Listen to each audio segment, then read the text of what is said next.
এই টনি কোথায় গেছে রে? ওর পেট খারাপ করছে তো বাইরে গেছে। টনির ব্যাগটা দে তো একটু, হাতে নেবো।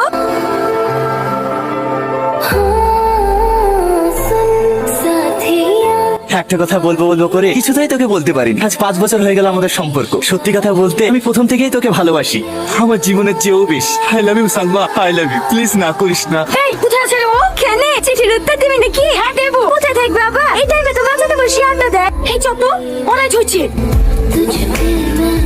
এই ওঠ। তুই সাহস কি করে আমাকে চিঠি দিও? কিসের চিঠি? এই এটা কি? তুই কোথায় পালি? এই সালমা, ওর কোনো দোষ নাই। আমার কথাটা তো শোন। তুই চুপ কর। আমার ভালো জায়গায় বিয়ে হচ্ছে দেখে তুই হিংসার জলে পড়ে মরছি না। তোর লোকের বাচ্চা কোথা কর? তোকে আমার বন্ধু একদম ঘৃণা লাগছে। ছি।